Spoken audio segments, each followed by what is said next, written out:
6236 খানা কোরআনুল কারীমের আয়াত আছে কিরাতে হাফস অনুযায়ী। তারপরেও চিন্তা করে দেখেন একটা জায়গাতেও দাড়ি যে রাখতে হবে এমন কোনো বর্ণনা আল্লাহ কোনে দেয় নাই। কেন রেখেছি? লাকাদ কানা লাকুম ফি রাসূলিল্লাহি উসওয়াতুন হাসানা।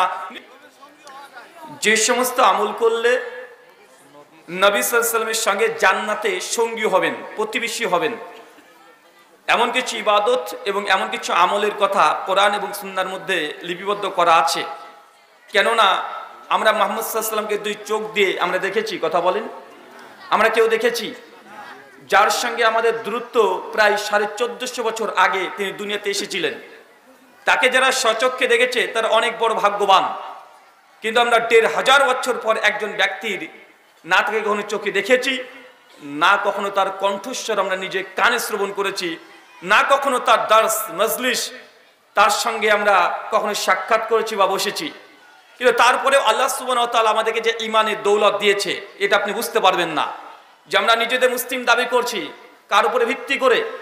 আমরা আল্লাহকে দেখেছি, কথা বলেন? আল্লাহকে দেখা সম্ভব? এ দুনিয়াবি দৈব চোখ দিয়ে আল্লাহ সুবহানাহু ওয়া তাআলাকে দেখা সম্ভব নয়। তো ইসলাম নির্ভর করছে নবী আলাইহিস সালামের শুধু সত্যবাদিতা তার কথার উপরে।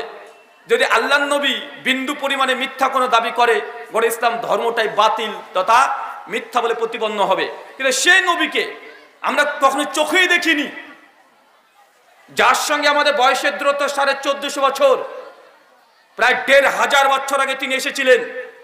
শুধুমাত্র তার কথাগুলোকে আমরা কিতাবে বইয়ের পৃষ্ঠাতে কলমের কালি দিয়ে লেখা আছে, সেগুলো পড়ে পড়ে সেই ব্যক্তিকে আমরা এত ভালোবাসি, এত সম্মান করি, যার কণ্ঠস্বর কোনোদিন শুনি নাই, কিন্তু হাদিসের পৃষ্ঠায় পৃষ্ঠায় তার কথাগুলো আমরা প্রত্যেক মানুষ আজকে মানার জন্য আমরা উদ্গ্রীব হয়ে থাকি কি থাকি না? তাই আজকের আলোচ্য বিষয়, যে আমলে জান্নাতে নবীর সঙ্গী হওয়া যায়। আমরা কে কে নবীর সঙ্গী হতে চাই? একটু হাত তোলেন তো। মাশাআল্লাহ, আল্লাহ তুমি কবুল করো, আমিন।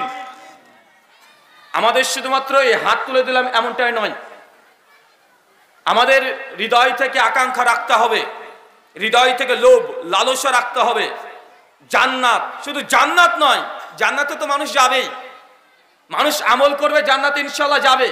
কিন্তু ওই জান্নাতটা কত চমৎকার, কত সুন্দর হবে যদি আপনি নবীর প্রতিবেশী হন, যদি নবীর সহবত পান, প্রতিদিন তার সঙ্গে দেখা হয়, তার সঙ্গে কথা বলতে পারেন।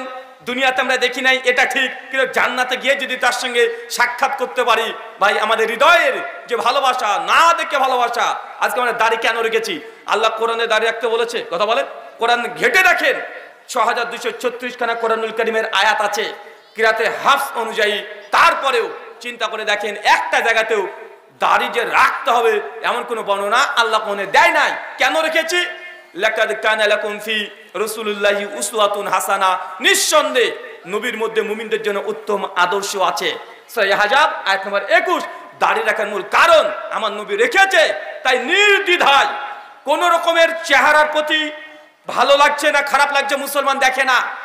আল্লাহ নবী রেখেছে, আমার দাড়ি 4টে হোক আর 1 ঝটকা হোক, তারপরেও কত সুন্দর লাগছে না অসুন্দর লাগছে কোনো প্রশ্নের উঠে গিয়ে নবীর আনুগত্য আদর্শকে গ্রহণ করেছি, আমরা দাড়ি রেখেছি। কেন? নবীর প্রতি ভালোবাসার জন্য। রেখেছি কি রাখি নাই? রেখেছি। আলোচ্য বিষয়ের পূর্বেই আপনাদের সঙ্গে দুটো কথা। প্রথম কথা হচ্ছে এই, আমি সাধারণত রাত্রি 11টার পরে কোনো প্রোগ্রাম করি না, এবং এটা কঠিন এবং কঠোরভাবে কমিটিকে আমার আলোচনা নেওয়ার পূর্বেই রেড অ্যালার্ট জারি করে দিই, যে আগে আপনারা আলোচনা করে দেখেন, রাত্রি 11টার 1 মিনিট পরে আলোচনা করব না। যদি মাদ্রাসা হয় 11টা, আর স্বাভাবিক প্রোগ্রাম 10:30টা। কথা বুঝতে পারছেন? এটা আপনারা আমাকে মন্দ বলতে পারেন বা যা ইচ্ছা বলতে পারেন, কিন্তু এই ঝামেলাটা আমি কমিটিকে ডেট দেওয়ার আগে করিনি। দেখবেন আজকে যারা ডেট নিয়েছে তারা আমাকে ওই কথাই বলেছে যে মৌলানা সাহেব সমস্যা নেই, রাত্রি 10টা থেকে 10:30টার মধ্যে আপনার প্রোগ্রাম ক্লোজ করে দেব। কিন্তু কখন উঠেছি আমি? ওটা আপনাদের হাতে ঘড়িতে আছে নাকি? আপনারা দেখেছেন। আর আমার মানে এটা ঘটেনি। আমি রাত্রি 11টা, এটা একদম লাস্ট টাইম, এবং কঠিনভাবে এবং কঠোরভাবে এটা প্রোগ্রাম নেওয়ার আগে বলে দিই। আমি এত দূর এসেছি, কত টাকা দিতে হবে এই কন্ট্যাক্ট আমি করি না কখনো। আমি কন্ট্যাক্ট করি কোন সময় দিবেন। কথা বুঝতে পারলেন না মনে হয়? যে আমাকে কোন সময় দিবেন। প্রায় আমি 400 কিলোমিটার এসেছি, আবার 400 কিলোমিটার যেতে হবে, 11-22 ঘন্টার রাস্তা। কিন্তু টাকা কত দেবেন এই প্রশ্ন কখনো করি না। নিজে গাড়ি নিয়ে এসেছি, টাকা খরচ করে এসেছি। যদি নাও দেন একটা কথা না বলে চলে যাব। কিন্তু আমার সঙ্গে এই জিনিসটা বারবার ঘটে যায় যে কমিটিকে এত কঠোরভাবে বলার পরেও এই কথা, একটা কথা, জাস্ট একটা ডিমান্ড, যে আমাকে রাত্রি 11টার পরে আমাকে স্টেজে রাখবেন না, আমার পরে আরো 2-4টে বক্তা তুলে দেন, আমার সমস্যা নেই, তবে 11টার মধ্যে আমাকে ক্লোজ করতে হবে।